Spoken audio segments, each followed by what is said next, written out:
जय Hind and hello guys, स्वागत है आपका आपके अपने YouTube चैनल ज्ञानदेह होस्ट में। और इस वीडियो में मैं आपको बताने वाला हूं राजस्थान अध्यापक पात्रता परीक्षा यानी कि रीट 2024 ऑनलाइन फॉर्म के बारे में। गाइस वैसे तो मैंने फॉर्म फिलअप की वीडियो बना दी थी, बट उस वक्त इसमें यहां पर सिर्फ ऑफलाइन माध्यम से पेमेंट होकर के ही फॉर्म भरा जा रहा था, पर अभी यहां पर ऑनलाइन पेमेंट का ऑप्शन भी ऐड कर दिया है। और इस वीडियो के अंदर आपको बताया जाएगा कि ऑनलाइन पेमेंट कैसे करना है, किन चीज़ों का आपको ध्यान रखना है, और अगर आपकी फीस पेमेंट करने के बाद भी वहां पर पेड नहीं दिखाई दे रही है तो आपको क्या करना है, उसका क्या सोल्यूशन है वो आपको बताया जाएगा। और साथ ही साथ लेवल फर्स्ट और लेवल 2 दोनों पर फॉर्म को कैसे भरना है उसकी पूरी जानकारी बहुत ही अच्छे से इस वीडियो के अंदर दी जाएगी, तो वीडियो को आपको पूरा देखना है। अगर कोई सवाल डाउट फिर भी रह जाए तो आप कमेंट के माध्यम से पूछ लीजिएगा। और गाइज अगर आपने अभी तक वीडियो को लाइक शेयर नहीं किया कर दीजिए और चैनल को जरूर सब्सक्राइब कर लीजिए, क्योंकि यहाँ पर मैं all over India job update तो देता ही हूँ, साथ ही जब मैं कोई किसी वैकेंसी के बारे में एक बार अपडेट कर देता हूँ, चाहे उसकी फॉर्म फिलअप वीडियो हो या फिर कुछ और,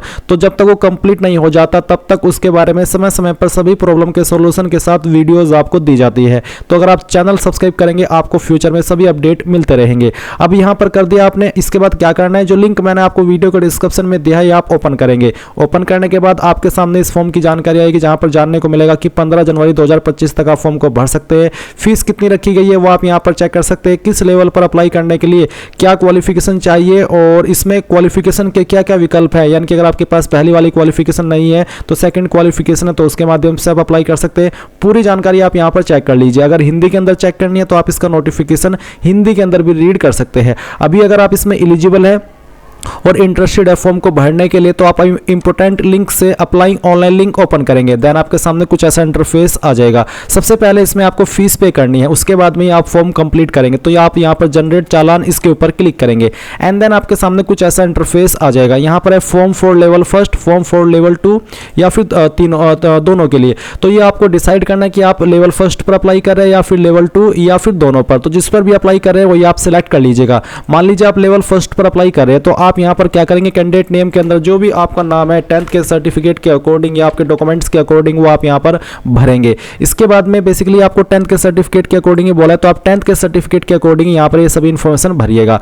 अब आप यहाँ पर फादर नेम डालिए, आपका जो मदर नेम है वो डाल दीजिए, डेट ऑफ बर्थ आपकी क्या है वो आप यहाँ पर कैलेंडर के ऊपर क्लिक करके सिलेक्ट कर लीजिएगा, जो भी है इस तरह से आप वो सिलेक्ट कर लीजिए। एंड देन यहाँ पर आपकी जो ईमेल आईडी है वो आप एंटर करेंगे। ये एंटर करने के बाद नीचे आता है प्राइमरी मोबाइल, यानी कि जो आपका मेन मोबाइल नंबर है वो आप यहाँ पर डालिएगा बिना किसी जीरो या फिर प्लस लगाए, यानी कि 10 डिजिट का नंबर। उसके बाद अगर आपके पास कोई अन्य फोन नंबर है वो आप यहाँ पर डाल दीजिए। फिर ये सिक्योरिटी कोड डालिए और जो आपके पेपर के ऊपर फीस अमाउंट एप्लीकेबल है वो आपको यहाँ पर देखने को मिलेगा। अब आता है पेमेंट मेथड। अभी यहाँ पर आपका ऑनलाइन ऑप्शन डाल दिया तो आप यहाँ पर जो भी माध्यम सेलेक्ट करना चाहे, जैसे कि मैंने ऑनलाइन सेलेक्ट किया। अब आता है ऑनलाइन बैंक ऑप्शन, यानी कि किन किन माध्यम से आप फीस जमा कर सकते हो। तो यहाँ पर सिर्फ ICICI बैंक ही है, मैंने इसको सेलेक्ट किया।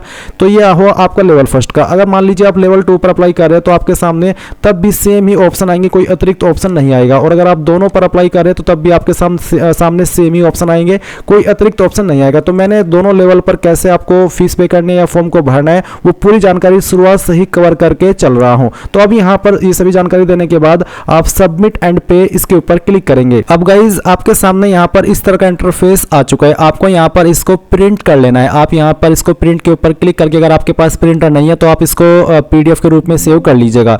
ये करने के बाद में गाइज आप यहाँ पर देखेंगे कि आपके सामने ये वाला इंटरफेस तो है ही। अभी आपको यहाँ पर ये चालान नंबर है ये कॉपी भी कर लेना है, यानी कि इसको नोट कर लेना है। अब आप यहाँ पर एक पे फी का ऑप्शन भी देख सकते हैं, आपको पे फी इसके ऊपर क्लिक करना है और यहाँ से ओके कर देना है। अब आपने ओके किया, ओके करने के बाद आपको पेमेंट के पेज पर ट्रांसफर कर दिया है। आप आपकी application fees net banking, debit card, credit card, UPI यानी कि जिस माध्यम का इस्तेमाल करके जमा करना चाहे कर सकते हैं। अगर आप UPI का इस्तेमाल कर रहे हैं तो आप यहाँ पर आपकी ईमेल आईडी डाल दीजिए अगर आप देना चाहते हैं, फिर पेयर नेम यानी कि किस नाम से आप फीस पे कर रहे हैं, फिर यहाँ की जो UPI ID है वो आप यहाँ पर डालिएगा और वेरीफाई के ऊपर क्लिक कीजिएगा। आप यहाँ पर अगर UPI ID के माध्यम से फी पे कर रहे हैं तो आप UPI ID डालेंगे। अगर आप QR कोड चाहते हैं तो आप QR कोड सेलेक्ट करके यहाँ से प्रोसीड नाउ इसके ऊपर क्लिक कर दीजिएगा। अब आपके सामने QR कोड आएगा, आपको इसको स्कैन करना है और फिर आपको जो फीस है वो पे कर देनी है। अभी जो आगे की जानकारी है वो मैं आपको एक अन्य वीडियो से एजुकेशनल पर्पज के रूप में दिखा रहा हूँ, क्योंकि ये फॉर्म मैं डेमो के लिए भर रहा हूँ और अगर मैंने यहाँ पर 550 रुपये फीस पे कर दी तो वो टोटल वेस्ट जाएगा। जाएगी।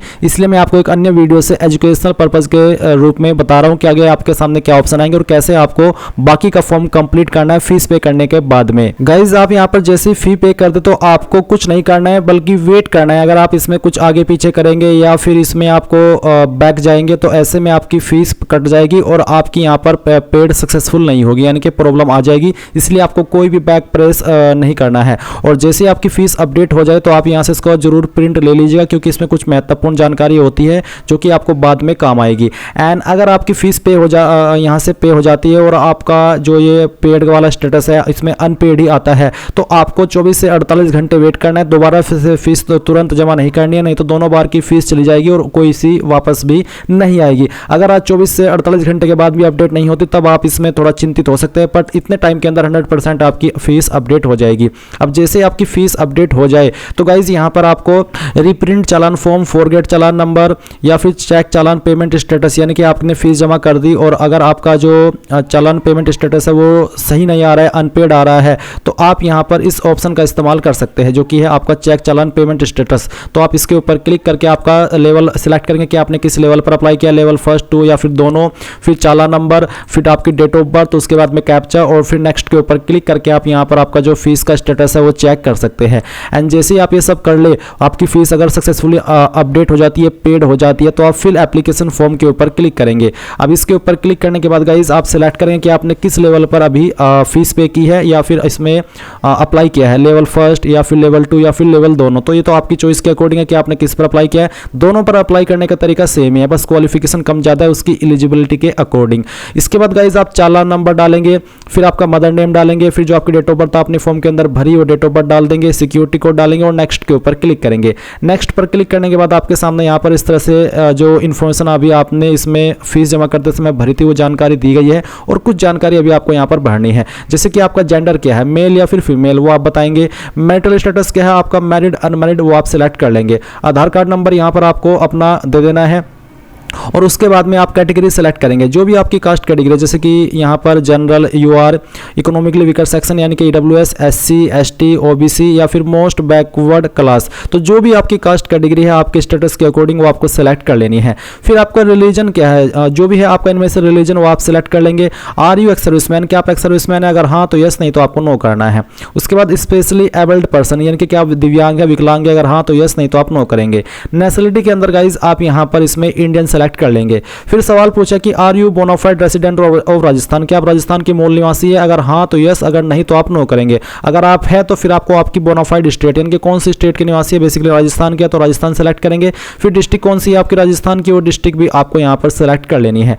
आइडेंटिफिकेशन मार्क, आपकी बॉडी के ऊपर वो निशान जिससे आपकी बॉडी की पहचान होती है, ये बॉडी आपकी, ये निशान आपकी बॉडी के ऊपर कहीं पर भी हो सकता है, बट वो ध्यान रखिए कि परमानेंट मार्क हो। और अगर आपकी बॉडी के ऊपर कोई ऐसा परमानेंट मार्क नहीं है, बर्थ मार्क नहीं है, तो आप यहाँ पर नो मार्क लिख दीजिएगा। अब आती है एसएसओ आईडी। अभी एसएसओ आईडी में बहुत सारे कैंडिडेट कंफ्यूज हो रहे हैं कि सभी को देनी अनिवार्य है या फिर नहीं है, तो मैं आपको बता दूं कि अभी तो मैंने यहाँ पर वो वीडियो नहीं डाली, बट बाद में जब आप इसको चेक करेंगे आपको यहाँ पर वो मिल जाएगी। जैसी जो लिंक मैंने आपको इस वीडियो के डिस्क्रिप्शन में दिया है आप ओपन करेंगे, इसको ओपन करने के बाद में आपको यहाँ पर इस वाली वीडियो से ऊपर एक एसएसओ की जो ओटीआर की वीडियो है वो देखने को मिलेगी। तो वो वीडियो वॉच करके आपने एसएसओ वेबसाइट के ऊपर कैसे ओटीआर करना होता है या फिर उसके ऊपर रजिस्ट्रेशन करना होता है वो कर लीजिएगा। और जैसे ही आप रजिस्ट्रेशन कर लेंगे तो आपको आपकी एसएसओ आईडी मिल जाएगी। बहुत ही सिंपल तरीका है, कोई ज़्यादा लॉन्ग प्रोसेस नहीं है। अगर आप ओटीआर कंप्लीट करते तो थोड़ा ज़्यादा वक्त लगता है, बट अगर आप सिर्फ अपनी एसएसओ आईडी जनरेट कराना चाहते हैं तो वो तो आपकी 4 से 5 मिनट के अंदर हो ही जाएगी। तो वो आप वीडियो देख करके कर लीजिएगा और फिर जो आपको एसएसओ आईडी मिलेगी यहाँ पर वो आपको डाल देनी है एंड देन आप नेक्स्ट के ऊपर क्लिक करेंगे। इसके बाद आपके सामने एड्रेस का सेक्शन आएगा। तो जो आपका प्रेजेंट एड्रेस है पहले आपको भरना है। लाइन फर्स्ट 2 के अंदर आपका थोड़ा थोड़ा एड्रेस डाल दीजिएगा। आपकी जो पोस्ट ऑफिस है वो डालिएगा, स्टेट सेलेक्ट कर लीजिएगा, डिस्ट्रिक्ट कौन सी है वो आप सिलेक्ट कर लेंगे, आपका पिन कोड क्या है वो भी आप यहाँ पर डाल देंगे। आपकी प्रेजेंट एड्रेस आपको यहाँ पर डालना है।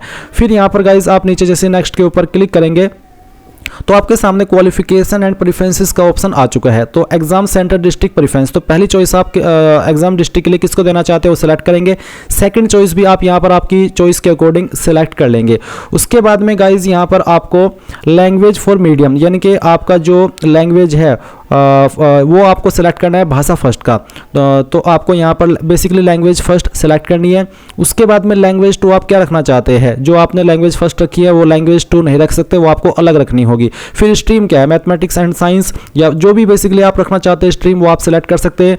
उसके बाद में यहाँ पर आपको, मैं थोड़ा सा नीचे ऊपर जाता हूँ, यहाँ से आपको आपकी जो क्वालिफिकेशन है मेन, अब वो आपको एंटर करनी है। मान लीजिए पहले ही आपकी सेकेंडरी तो 10वीं आपने किस बोर्ड से की है वो आपको यहाँ पर सिलेक्ट कर लेनी है। उसके बाद में किस साल के अंदर आपने आपकी 10वीं पास की वो साल आप यहाँ पर एंटर करेंगे। मैक्सिमम मार्क्स क्या थे और उसमें से कितने नंबर आए थे आप मार्क्स ऑब्टेन्ड में लिखेंगे। अगर आपके नंबर CGPA के अंदर थे तो गाइज आप यहाँ पर आपको आपके नंबर को मार्क्स के अंदर कन्वर्ट करके फिल करेंगे। उसके बाद आप यहाँ पर देखेंगे सीनियर सेकेंडरी, तो आप 12वीं की जानकारी भरेंगे सेम तरीके से कि किस बोर्ड के से की है, किस साल के अंदर की है, मैक्सिमम मार्क्स क्या थे, ऑब्टेन्ड मार्क्स क्या थे और परसेंटेज आपकी आ जाएगी। अब आता है ग्रेजुएशन। अगर आप अभी कर रहे हैं ग्रेजुएशन तो आप अपीयरिंग को टिक करेंगे। अगर आप कंप्लीट कर चुके हैं तो आप इसको अनटिक करके यहाँ पर आपके जो यूनिवर्सिटी का नाम है वो बताएंगे, पासिंग ईयर बताएंगे, मैक्सिमम मार्क्स भरेंगे और ऑब्टेन्ड मार्क्स भी भर देंगे। कोई PG डिग्री है तो उसकी जानकारी भी आप सेम वे में भर सकते हैं।